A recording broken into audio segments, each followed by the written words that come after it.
Bonjour, Bitcoin toujours en consolidation, après la grosse chute du week-end.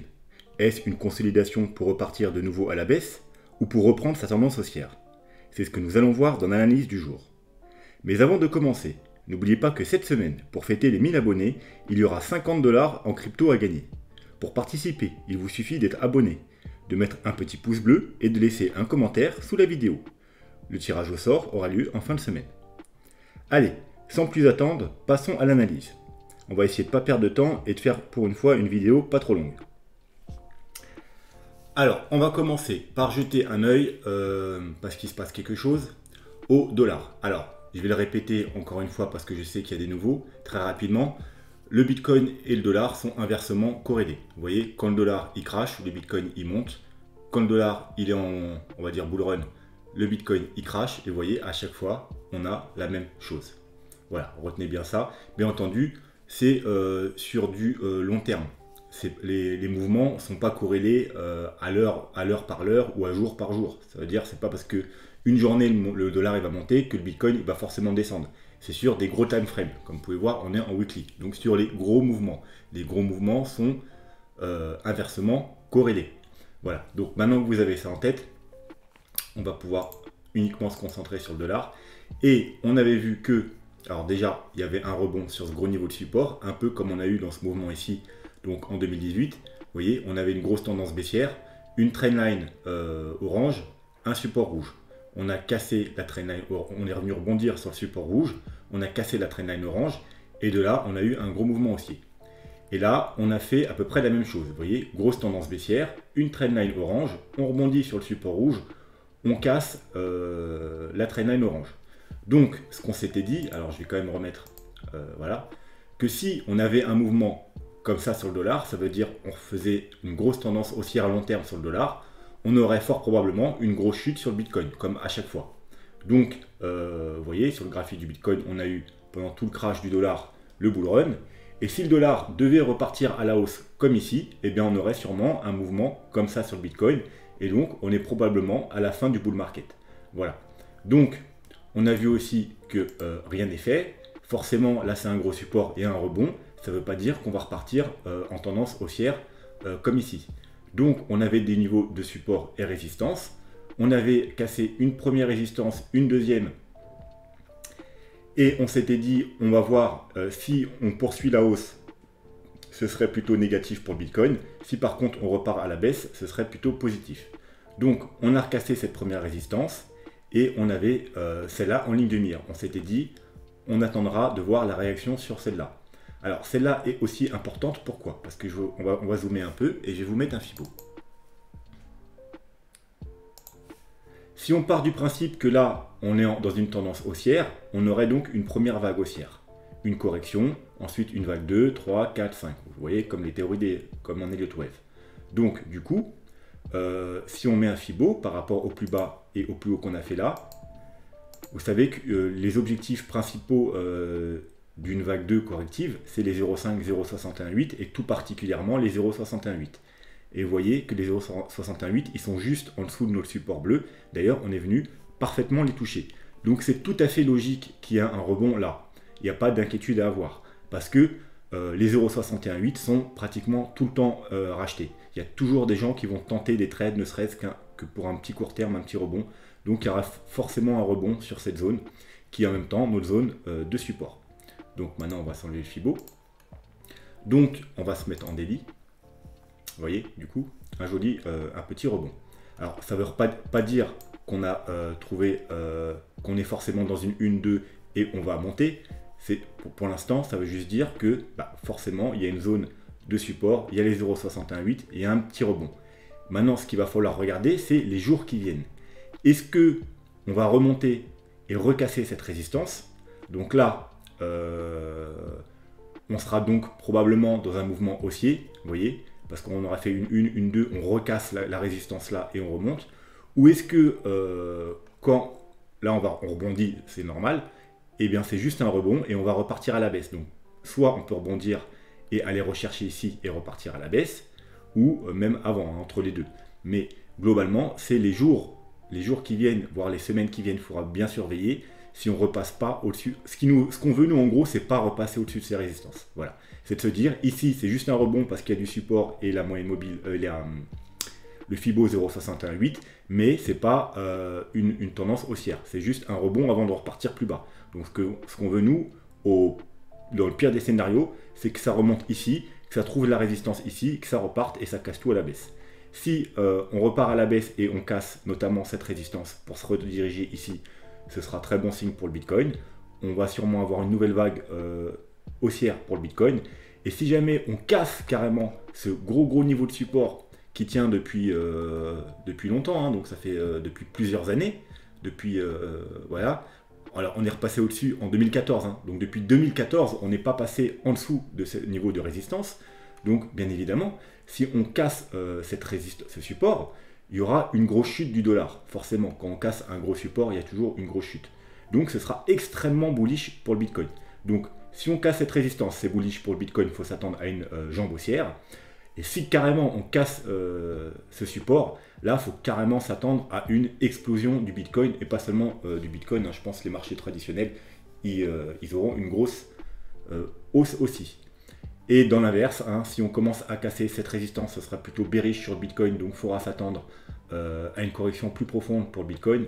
Et si vraiment on repart dans une grosse et longue tendance haussière pour le dollar, comme celle-ci, bon, là, c'est clairement, faut s'attendre à ce que le Bitcoin il entre dans sa phase de bear market. Voilà, donc à surveiller de près. On va passer maintenant du coup rapidement à nos graphiques. On va pas tous les revoir, on va juste voir ceux qui sont importants pour pas perdre de temps.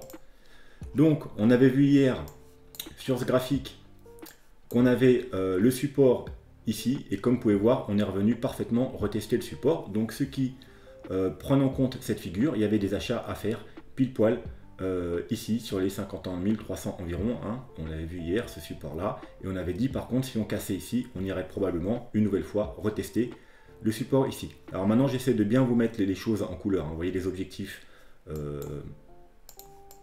qui sont ici donc en bleu, 66 000, 76 000 $, le support en jaune, environ les 50 000 $, ici, et le support du bas du canal aux 46 000 $. Voilà. Mais pour l'instant, on a tenu le premier support, c'était donc un bon niveau d'achat. Et donc un gros rebond, vous voyez, une belle bougie haussière. Donc bien joué à ceux qui prennent en compte ce graphique et qu'on fait des achats ici. On va donc passer au graphique suivant.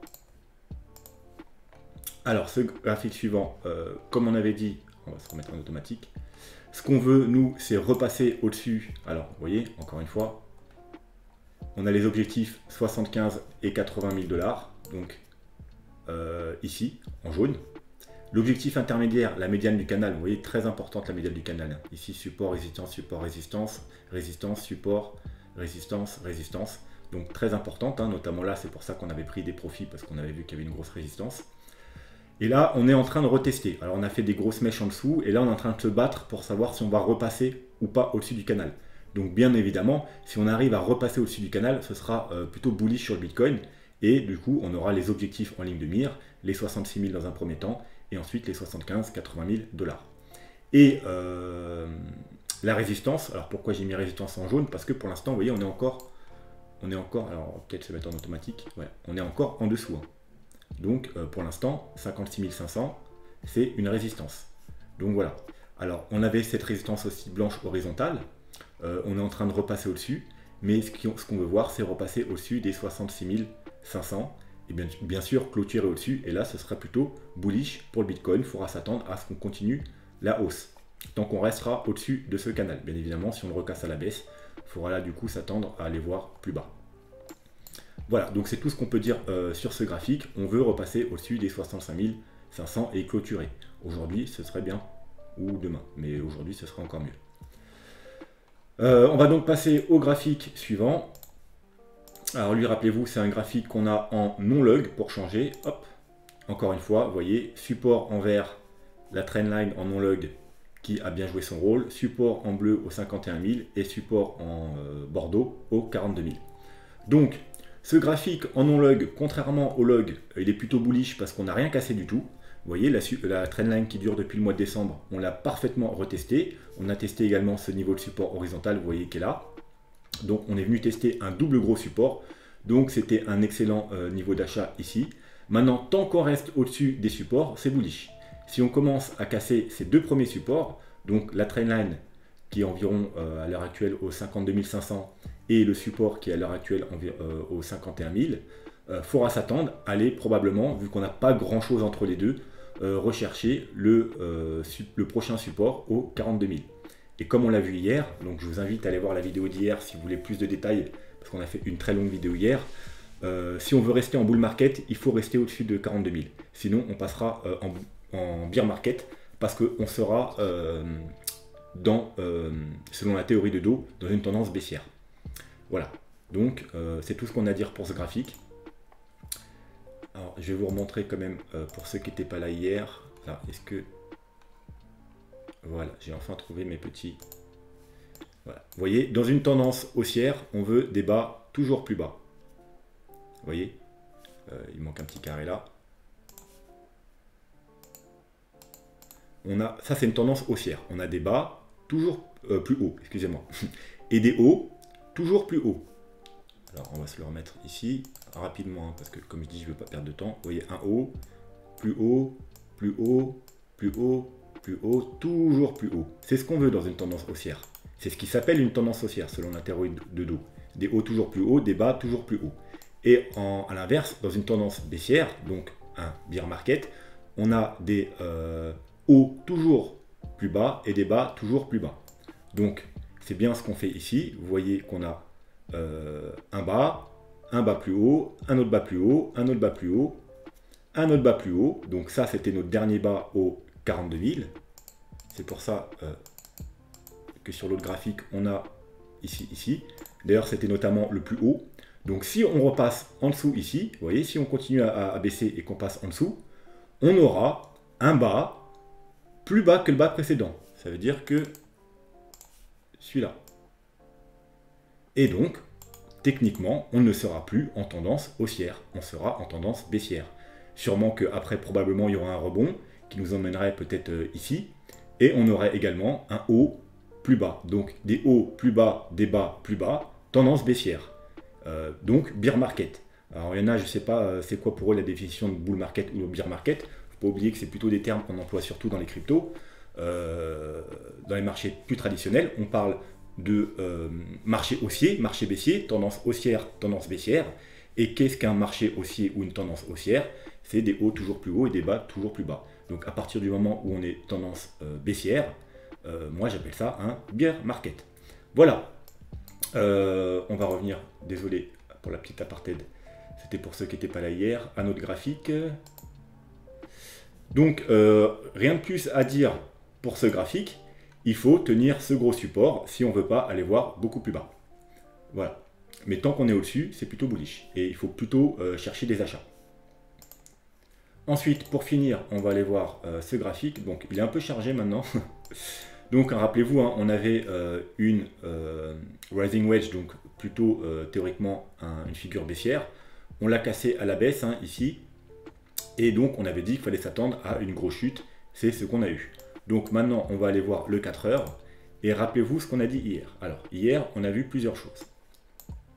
Hier, on s'était dit qu'on allait chercher à voir si on pouvait prendre des achats.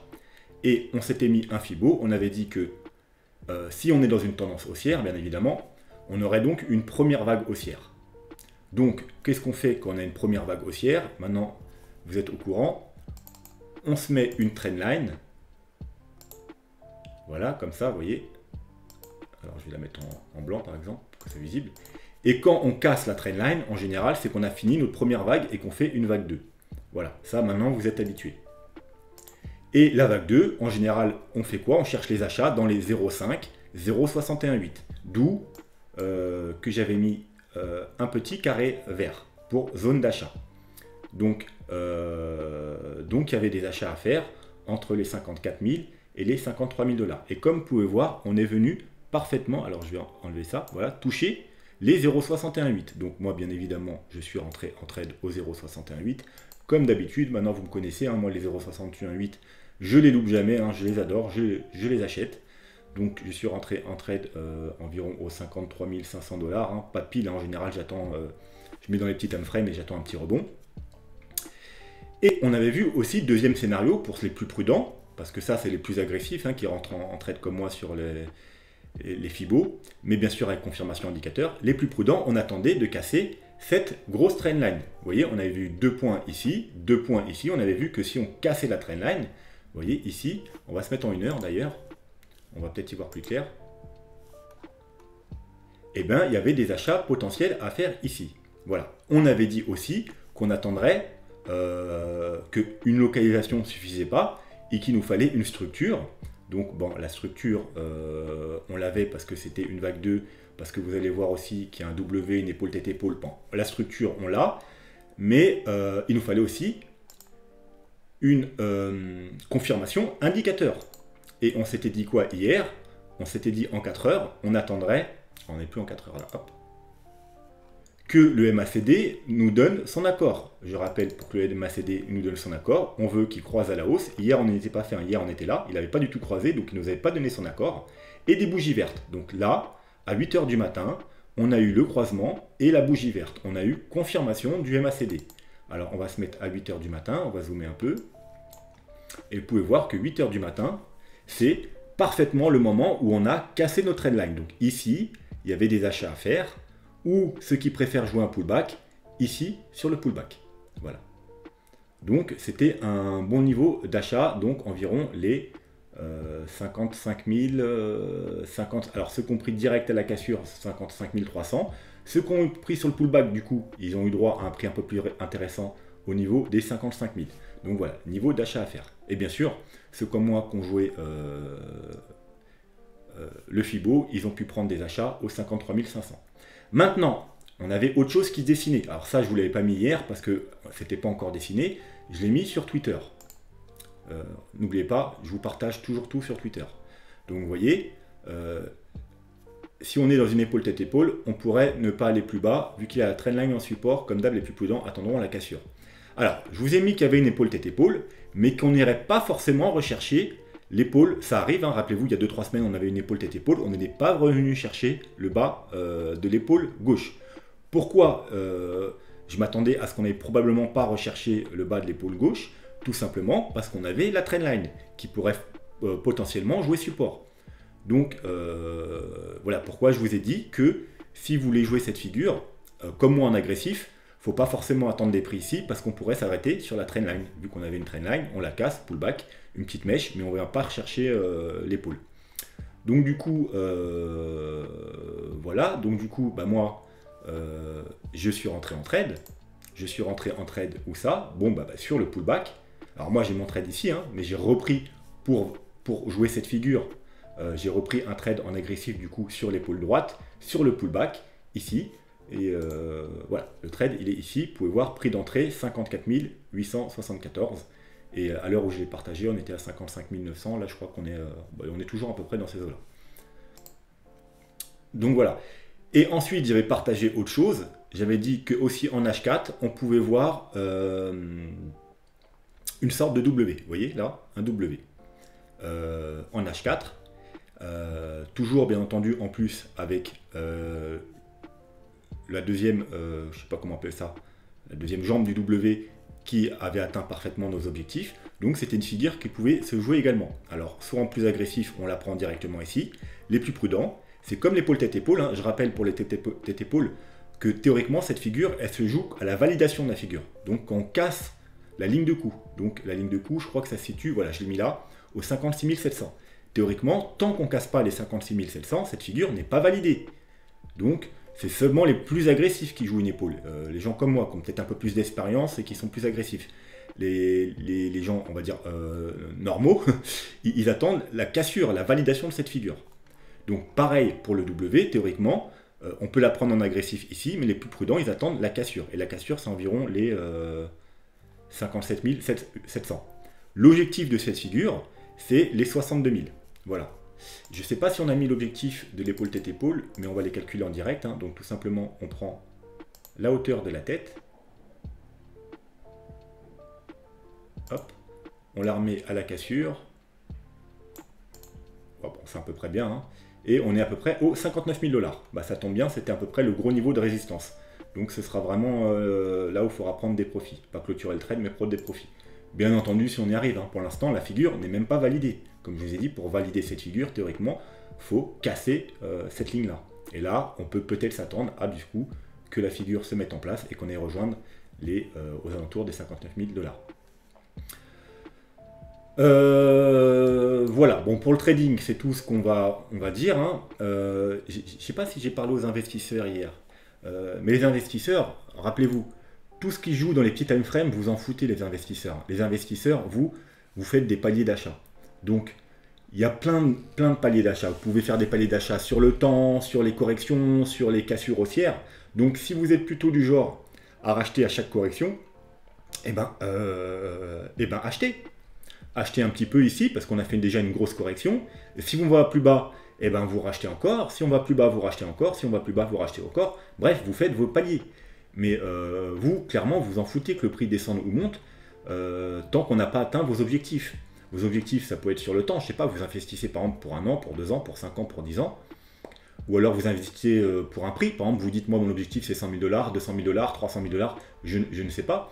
Tant qu'on n'a pas atteint vos objectifs, vous continuez vos paliers jusqu'à ce que vous ayez mis l'ensemble de ce que vous comptez investir. Si vous comptez investir, par exemple, 10 000 €, je ne sais pas, et que vous dites, moi, je vais faire 20 paliers, donc des paliers de 500 €, vous continuez vos paliers tant que vous n'avez pas mis vos 10 000 €. Et une fois que vous avez mis vos 10 000 €, vous attendez les objectifs. Et tout ce qui se passe entre-temps, les petits mouvements, vous n'en avez rien à foutre. À part, bien sûr, si vous investissez par palier descendant sur les corrections. Donc là, on a une correction, donc c'est le moment de faire un palier. Voilà, tout simplement. Et si on redescend encore, si on a une nouvelle vague correctrice, vous referez un palier, tout simplement. Voilà, donc les investisseurs, ne vous prenez pas la tête. Faites vos paliers comme d'habitude. Si vous investissez chaque semaine, toutes les semaines, vous achetez un peu, et puis voilà.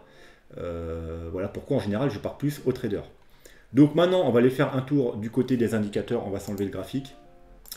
On va essayer encore une fois de rester très rapide. Donc en daily, hein, on a vu que tant qu'on restait en dessous ici, c'était plutôt bearish et qu'il fallait s'attendre à ce qu'on aille rechercher cette moyenne mobile. Donc là, vous voyez, on est en train de se battre. Donc la clôture ce soir, encore une fois, sera décisive. Si vraiment on arrive à repasser ce soir au-dessus des 56 700, d'ailleurs je crois que c'est un peu justement le truc de l'épaule tête-épaule. Donc vous voyez, niveau important. Il y a de fortes chances qu'on reprenne, du moins à court terme, un mouvement haussier. Pourquoi pas, déjà dans un premier temps, d'aller rechercher la moyenne mobile au-dessus. Donc aux 58 500 environ. Voilà. Et ensuite, on verra comment ça réagit là. Si on repasse au-dessus également de cette moyenne mobile, donc des 58 500, alors on va arrondir les 59 000 parce que c'est notre gros niveau de résistance. Hein. Globalement, si on repasse au-dessus de nos 59 000, faudra s'attendre à une poursuite du mouvement haussier. Donc voilà, on va surveiller la clôture de ce soir. Si on repasse au-dessus, il faudra s'attendre dans un premier temps à ce qu'on rejoigne la moyenne mobile ici. Si on passe au-dessus, c'est plutôt bullish, il faut s'attendre à faire des niveaux plus hauts. Si par contre, on clôture encore une nouvelle fois ce soir en dessous là, ce sera plutôt bearish. Il faudra plutôt s'attendre à ce qu'on continue la baisse et qu'on rejoigne la moyenne mobile, donc 100, aux 48 500 $. Je vous rappelle, on n'a pas... alors, hop, on va s'enlever les moyennes mobiles qui ne nous servent pas. Hop. Hop. Vous voyez, par exemple, dans le bull run précédent, donc de 2017, ah mince, c'est pas le bon graphique. On va prendre un graphique.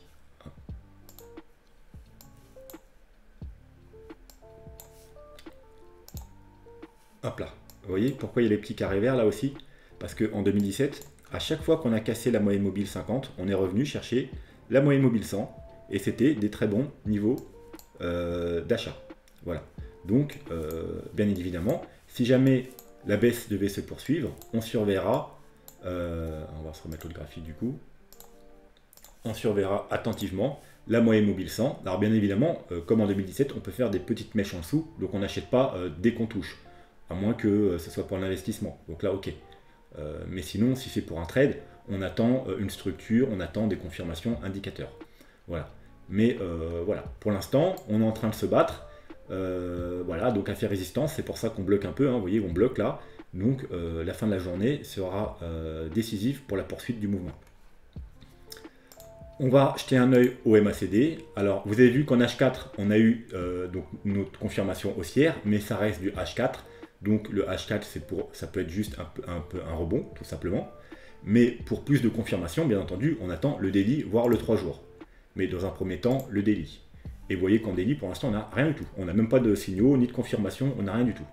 Donc quand c'est comme ça, et que vous voulez quand même être prévenu le plus tôt possible, parce que là, vraiment, on n'a rien. Même le stock RSI, il n'y a rien. Donc, on va essayer de trouver un time frame intermédiaire. Donc, par exemple, on va aller voir en 8 heures. Parce que vous voyez, en H4, on a toutes nos confirmations. Donc, ça nous donne un mouvement haussier, mais c'est que du H4. Donc, on peut aller voir en 8 heures. C'est un petit time frame intermédiaire. Et vous voyez qu'en 8 heures, on est potentiellement en train de... Vous voyez, on a eu un petit W, on a croisé la hausse. Donc, maintenant, on attendra ceux qui sont un peu plus agressifs, qui ne veulent pas attendre du daily. Ils pourront se baser aussi sur 8 heures. Vous voyez, quand on repassera là, parce qu'il nous préviendra bien avant le daily. Voilà, donc dès qu'il repassera le stock RSI au-dessus de la zone de survente et que le MACD croisera, vous voyez, le MACD il commence à s'arrondir. Pour l'instant, c'est bon signe, mais rien n'est fait. On a des bougies roses. Maintenant, on attend que le MACD croise et des bougies vertes. Et sur le 8 heures, on aura un bon signal haussier. Mais de toute façon, sûrement quand on cassera ce niveau-là. Vous voyez le niveau de résistance là? Globalement, si on casse ce niveau de résistance là, et qu'on a un croisement en 8 heures, ce sera un bon signal d'achat haussier. Bien évidemment, les plus prudents, eux, ils attendront carrément un signal daily. Voilà, je pense que c'est tout ce qu'on va dire. Je vais juste relire mes notes pour voir si j'avais pas noté quelque chose. Si, excusez-moi, en H4, on n'a pas regardé les moyennes mobiles. Hein, rappelez-vous, hein, c'est pareil. En H4, on attend la moyenne mobile la plus importante. Donc on va s'effacer les autres. Voilà, en H4, on attend la moyenne mobile 200, vous voyez. En général, quand on passe au-dessus de la moyenne mobile 200, gros mouvement. Pullback, gros mouvement. Pullback, gros mouvement. Pullback, gros mouvement. Pullback, gros mouvement. Pullback, gros mouvement. Voilà. Donc, ceux qui jouent ma méthode de swing trading facile, c'est-à-dire on achète à chaque fois qu'on repasse au-dessus de la moyenne mobile H4, eh bien, vous attendrez qu'on passe les 57 000, allez, les 58 000 $. Voilà. Et là, si on passe au-dessus et qu'on clôture au-dessus, ce sera aussi un bon signal d'achat pour jouer la prochaine vague haussière. Donc, environ 58 000 $. Voilà. Maintenant, on va aller faire un tour, comme je vous ai dit hier, au niveau des vagues d'Elliott, sur le deuxième plan. Donc, je vais rappeler quand même les deux plans pour ceux qui n'étaient pas hier. Les deux plans, bien entendu, c'est un plan haussier avec 5 vagues haussières. Je vous rappelle qu'en Elliott... Alors, ceux qui n'ont pas de notion sur les vagues d'Elliott, allez voir mon tuto en lien en dessous de chaque vidéo. Un tuto qui dure 40 minutes, vous allez apprendre toutes les bases et vous pourrez comprendre du coup n'importe quelle analyse qui sont basées sur les vagues d'Elliott et vous pourrez également avoir une meilleure idée vous-même, commencer à avoir une meilleure idée de la structure d'un marché. Donc, un mouvement haussier se fait en 5 vagues. Voilà, mais il y a plusieurs possibilités. Là, c'est la première possibilité, on appelle ça une impulsive. C'est le mouvement haussier classique, c'est-à-dire 5 vagues haussières en jaune, et chaque sous-vague haussière est constituée de 5 vagues. Vous voyez en bleu, 1, 2, 3, 4, 5, 1, 2, 3, 4, 5, et là on attendra 1, 2, 3, 4, 5. Et des mouvements baissiers, vous voyez, donc la vague 2 et la vague 4, en théoriquement 3 vagues. Voilà, ça c'est l'impulsive classique. Ensuite, on a aussi ce qu'on appelle la leading diagonale. Alors c'est pareil, c'est un mouvement haussier en 5 vagues, mais contrairement à l'impulsif classique, les sous-vagues sont constituées en 3 mouvements. Donc on appelle ça des ABC, ABC, ABC. Voilà, donc hier on a étudié plus en détail ce graphique. Donc maintenant on va étudier l'autre scénario. Alors je rappelle pour ceux qui n'étaient pas là quand même hier, que là, dans ce graphique, on a fait déjà la moitié de la dernière vague 5. Donc théoriquement il nous reste juste une vague B et le bull run est fini. Qu'on est en train de construire cette vague B et potentiellement on est dans une flat, c'est-à-dire une correction ABC piégeuse avec une B plus haut que la A. Et les objectifs de la flat sont les 0,618, les 1 et les 123, et voire même les 161,8. Donc on a atteint parfaitement les 1, donc il y avait un potentiel niveau d'achat ici. Donc on a potentiellement fini la correction, ce n'est pas sûr, on peut aussi aller voir plus bas. Donc ça, c'est la première méthode pour calculer la fin de la correction avec la flat. Donc du coup, vous voyez, je vous ai mis, alors on va revenir en automatique, des petits carrés rouges, vous voyez, sur les prochains niveaux si on devait continuer plus bas. La deuxième méthode consiste tout simplement, vu qu'on est un A, B, C, à calculer les objectifs de la B. Et les objectifs de la B, c'est comme une vague 2, donc maintenant vous avez l'habitude, c'est les 0,5, 0,618, comme on a vu en début de vidéo. Donc vous voyez que les 0,5, 61,8, ils sont mal placés. Pourquoi? Je ne sais pas. Alors hop, j'ai replacé mon petit carré bleu. Voilà. Vous voyez les 0,5, 0,61,8. Donc carré bleu parce que c'est l'objectif de la vague bleue. Donc je vais enlever ça, sinon on ne va plus rien y voir. Voilà. Donc globalement, vous voyez que les objectifs de la vague B, bon, bah, il y a celui qu'on a atteint déjà ici. Et ensuite, il y a les deux petits carrés rouges ici, les deux lignes ici. Et l'objectif principal de la vague B, c'est le bleu. Donc, tous ces objectifs, vous voyez, sont à peu près ensemble. Donc, si on devait continuer la chute, eh bien, on aurait un gros objectif, vraiment, un gros amas d'objectifs ici. Donc, entre les 42 000, donc, encore une fois, le gros support qu'on a vu à pas casser, et les 47 500. Voilà, donc ce sera ici qu'il faudra chercher des achats, si bien sûr on casse le dernier plus bas des 50 000. Mais pour l'instant, on a plus ou moins trouvé un support. C'est l'objectif, un des objectifs principaux de notre ABC, donc on n'est pas forcément obligé d'aller plus bas. Et bien entendu, alors, admettons, et là c'est juste admettons, on a trouvé déjà le bas de la vague B et le bas de notre C, enfin le bas de la correction. Donc du coup, j'ai calculé les objectifs de la ABC, donc de la fin du bull run. Vous voyez, c'est le carré bleu. Les objectifs de la... Alors on va s'enlever ça, on va encore y voir un peu plus clair. Voilà, vous voyez les objectifs de cette ABC, c'est le carré bleu. Donc ils sont compris entre 92 000 et 140 000. J'ai également calculé les objectifs de la vague 4 par rapport à la vague 3, donc en jaune, donc j'ai mis un carré jaune. Vous voyez, il y a toujours deux méthodes pour calculer, soit avec la grosse vague, soit avec la sous-vague. Donc avec les grosses vagues, ça nous donne des objectifs carré jaune, avec la sous-vague, ça nous donne des objectifs carré bleu. Et le mieux, c'est d'essayer de mettre en concordance tous ces objectifs. Donc vous voyez les objectifs du carré jaune, c'est entre 70 000 et 116 000. Donc globalement, les objectifs sont compris entre 70 000 et 140 000, mais on a une confluence d'objectifs quand les deux carrés se croisent. Donc c'est les objectifs les plus probables, entre 90 000 et 115 000. Voilà, ça c'est l'objectif le plus probable entre 90 000 et 110 000. 115 000 on a dit. Bref, ça c'était le scénario hier. Maintenant on va aller voir le deuxième scénario.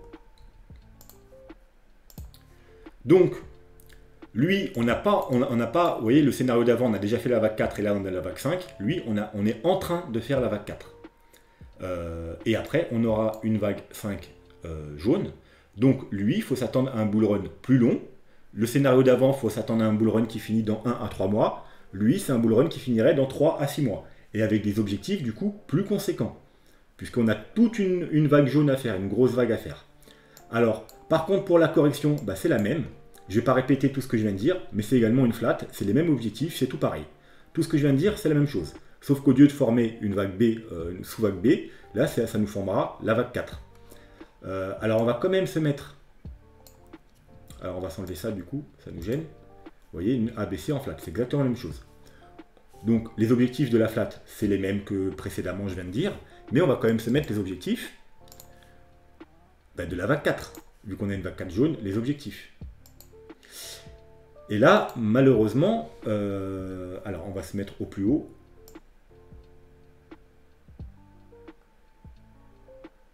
Donc non, c'est pas si mal. C'est pas si mal. Je rappelle, les objectifs pour une vague 4, classique, l'objectif principal, vraiment le plus courant, c'est 38,2.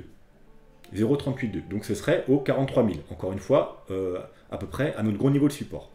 Ensuite, les deux autres objectifs qui suivent, bien évidemment, on a les 0,23 suisses, 0,23,6 si on est plutôt bullish, et si on a plutôt une grosse correction, donc un peu plus bearish, on a les 0,5. De temps en temps, ça va au 0,61,8, mais c'est plutôt rare, hein. Surtout en bull run. En bull run, on n'est pas censé avoir des grosses vagues, mince. Alors, on va le s'enlever, c'est pas grave. Alors, je suis sûr que je vais prendre encore une sous-vague, ok, voilà. Allez, on va tout enlever. Sinon, j'arriverai jamais à la prendre. On va mettre de côté. Voilà, enfin. On n'est pas censé avoir une vague 4 comme ça. Hein. C'est possible, mais on n'est pas censé. En plus, je vous rappelle qu'on irait aux 30 000 et on ne serait même plus en bull run. Donc, en bull run, on est censé être bullish. Donc, quand on est bullish, la target principale pour une vague 4, c'est les 0,236, 0,382. C'est ces deux-là. Et comme vous pouvez voir, pour l'instant, on a atteint parfaitement les 0,236. Donc, on a potentiellement fini notre vague 4. Notamment, on a aussi trouvé la target, je vous le rappelle, de notre flat. Une des targets de notre flat. Donc, on a potentiellement fini la correction. Maintenant, si on devait casser ce niveau-là, eh ben, le prochain niveau à regarder pour la vague 4, tout simplement, ce sera, encore une fois, je ne vais pas y arriver, je vais l'enlever parce qu'elle m'énerve, ben, ce sera les 0,382. Voilà, qui se situe aux 44 000 $. Donc un peu au-dessus du niveau à pas dépasser pour rester en bull run. Donc ce serait parfait, ce serait une target parfaite, les 44 000 $, selon ce plan. Donc, pour l'instant, bah, on va prendre en compte qu'on a trouvé le bottom, même si on n'est pas sûr du tout qu'on a trouvé le bottom. On va se dire, parce qu'il faut bien calculer les objectifs, je ne vais pas calculer par rapport à ici, parce qu'on n'y est pas. Donc pour l'instant, on a fait un bottom ici. Donc pour l'instant, on va prendre en compte qu'on a fini notre 4 ici, et j'ai calculé les objectifs. Alors, les objectifs, si bien entendu, on s'arrête là. Encore une fois, carré jaune, pour concorder avec ça. Alors, comment on calcule les objectifs? Je vous le montre pour ceux qui n'ont jamais vu ça. Je calcule par rapport à ma vague 3. Donc, je place une prolongation de Fibonacci en bas de la vague 2, en haut de la vague 3, et en bas de la vague 4. Donc, pour l'instant, les 50 000 $. Et ça nous donne des objectifs. Alors, est-ce que j'avais pas placé là? Ok. À chaque fois, mes carrés sont mal placés, je ne sais pas pourquoi. Hop. Et hop. Donc, les objectifs, pour la fin du bull run, du coup, pour cette vague jaune, sont compris entre les 1,236 et les 2,61,8. Ça, c'est les objectifs principaux. Bien entendu, si on a une grosse euphorie sur la fin, pourquoi pas aller chercher les objectifs plus hauts, donc les 246 000 $, voire les 273 000 $, voire même tout péter à la hausse. Mais après, on n'a plus d'objectifs. Après, c'est vraiment du n'importe quoi, en gros. C'est vraiment de l'euphorie, et voilà. Donc, on n'a plus d'objectifs. Plus haut, c'est, voilà, il faudra voir ça quand on y sera. Mais les objectifs principaux, c'est entre les 1,236 et les 261,8. Donc, entre les 115 000 $ et les 190 000 $. Ensuite, je me suis quand même amusé. Alors là, c'est vraiment un amusement, hein, parce qu'on n'a rien. Vous voyez, notre vague jaune, elle va se construire en 5 vagues, comme celle-là, mais pour l'instant, on n'a aucune vague. On ne sait même pas si on a trouvé vraiment le bottom. Mais je me suis amusé quand même. Avec une première vague, je me suis dit, une première vague, pourquoi pas aller aux 80 000 $. Vous voyez, c'est une de nos targets. Donc, j'ai potentiellement fait un décompte si on allait aux 80 000 $. Donc, là, c'est juste vraiment un petit jeu, hein, mais pour l'instant, il n'y a rien qui est fait, donc c'est un peu juste, on va dire, un jeu. Donc, si on va aux 80 000 $, je me suis tout simplement dit, allez, on va calculer le retracement de la 2. Donc, encore une fois, c'est pas bon. Ok. Donc, la 2 irait potentiellement au 0,382, donc aux 68 000 $. Donc, on passerait des 80 000 aux 68 000 $ pour faire la vague 1. Ensuite, on aurait une vague 3 qui irait vers les 111 000 $ et qui corrigerait vers les 13 000 $. Et enfin, pour finir, une vague 5. Et vous voyez les objectifs de vague 5 qui nous emmènent entre 155 et 225 000 $. Vous voyez, finalement, c'est pas tant n'importe quoi parce que